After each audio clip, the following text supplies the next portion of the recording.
नमस्ते विद्यार्थियों, डॉक्टर कीर्ति की हिंदी की दुनिया में आपका स्वागत है। आज मैं आपके लिए कक्षा 9वीं हिंदी लोक भारती इसका छठा अध्याय ए सखी, जो कि एक पूरक पठन के अंतर्गत आता है, वह लेकर आई हूँ, जिसे लिखा है अमीर खुसरो जी ने। अब ये जो अध्याय है मतलब ये पहेलियाँ हैं, है ना।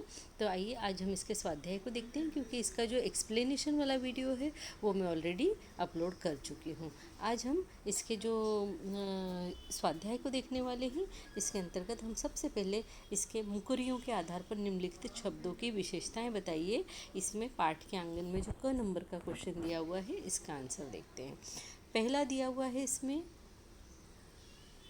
तोता। तो तोता की विशेषता क्या है? राम भजन किए बिना कभी न सोने वाला। दूसरा है नीर। नीर यानी पानी, संसार में जिसे जीवन के नाम से जाना जाता है। जल है तो जीवन है ना, जल ही जीवन है, ऐसे। तीसरा अंजन यानी सदैव आँखों की सुंदरता को बढ़ाने वाला। अंजन यानी होता है काजल। चौथा है ढोल। ढोल यानी यह जब घर आता है तब शादी होती है, यानी जो भी शुभ कार्य होते हैं उसमें इसका कार्य होता है। अब यहाँ पे जो ये क्वेश्चन दिया है ख नंबर का कि मुकरियाँ 1, 5 और 9, इसका भावार्थ लिखिए, तो इसको आप मेरे वीडियो पर जाकर एक्सप्लेनेशन वाले वीडियो में देख सकते हैं। वहाँ पे आपको इसके पूरे पूरे भावार्थ मिल जाएंगे, आप इज़ इट इज़ उसको लिख कर ले सकते हैं। ठीक है, तो उसके लिए आप मेरा वो वीडियो देखिए। इसके अलावा हम देखते हैं इसके अंदर जो क्वेश्चंस दिए हुए हैं कि जीवन में हास्य का महत्व। ये हमको संभाषणीय के अंतर्गत दिया हुआ है कि जीवन में हास्य का महत्व। हम इस क्वेश्चन को देखने वाले हैं। ठीक है, उसके बाद में लेखनीय में सुवचनों का संकलन कीजिए तथा सुंदर सजावटी लेखन करके चार्ट बनाइए और विद्यालय की दीवारों पर लगाइए। तो इस क्वेश्चन को करने की कुछ भी ज़रूरत नहीं है। फिर पठनीय में हम देखते हैं किसी महिला साहित्यिक की जीवनी का अंश पढ़िए और उनकी प्रमुख कृतियों के नाम बताइए। ये भी हमारे किसी भी काम का नहीं है, इसलिए हमने इसको नहीं किया है। उसके बाद में पहेलियों का संकलन कीजिए। ये आपके अपने इंटरेस्ट के ऊपर डिपेंड करता है। ये भी क्वेश्चन एग्ज़ाम में आने के जैसा बिल्कुल भी कहीं से कहीं तक नहीं है। इसके अलावा अब हम देखते हैं कि नेक्स्ट कल्पना पल्लव में जो दिया हुआ है कि पुस्तकों का संसार ज्ञान और मनोरंजन का भंडार, इस संदर्भ में अपने विचार लिखिए। तो आइए इसके ऊपर हम लोग देखते हैं कि क्या लिख सकते हैं।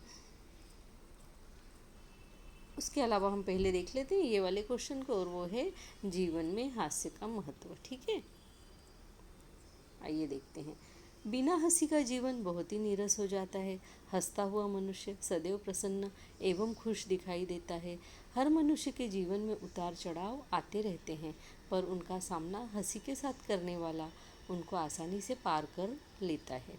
इस हंसी एक प्रकार का व्यायाम भी है, मतलब एक्सरसाइज भी है, जिससे मन मस्तिष्क फुर्तीला बना रहता है।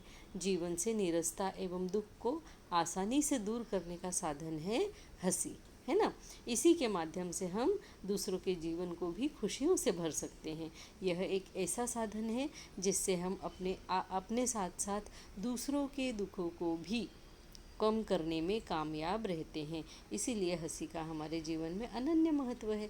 अब देखिए दूसरा जो हमें यहाँ पे क्वेश्चन दिया हुआ था कि किताबें पुस्तकों का संसार ज्ञान और मनोरंजन का भंडार, इसके आंसर को हम यहाँ पे नीचे देख लेते हैं कि किस तरीके से लिखना है। तो कहते हैं कि किताबें ज्ञान का भंडार होती है, वह ज्ञान जो हमारे विकास में सहायक होता है।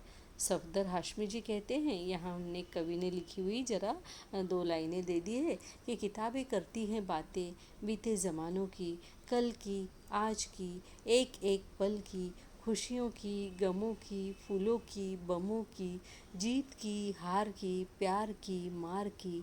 क्या तुम नहीं सुनोगे इन किताबों की बातें? ये जो किताबें हैं ये हमसे क्या क्या कहना चाहती है, इन 3-4 लाइनों में सब कुछ दे दिया है ना। तो किताबें ज्ञान का भंडार है वगैरह, ये सब हम लिख सकते हैं।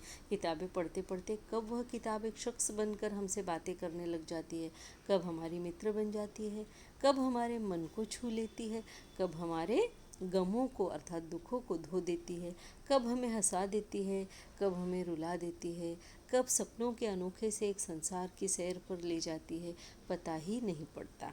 चौंक कर ध्यान टूटता है जब कोई आवाज़ देता है। किताबों के उस संसार में कितना मज़ा होता है। आनंद के वो हिलोरे, मन को प्रसन्न कर देने वाले वो प्रसंग, वो घटनाएं मानो अभी आंखों के सामने घट रही हो। मन ही नहीं होता उस मित्र को छोड़ने का। यानी जब हम किताबें पढ़ते हैं तो उसकी घटना ऐसा लगता है जैसे हमारी आंखों के सामने अभी अभी घट ही रही है ना। जाने कैसा अनोखा अनुबंध हो जाता है मेरे और किताब के बीच, एक अनजाना सा मगर मन को भा जाने वाला।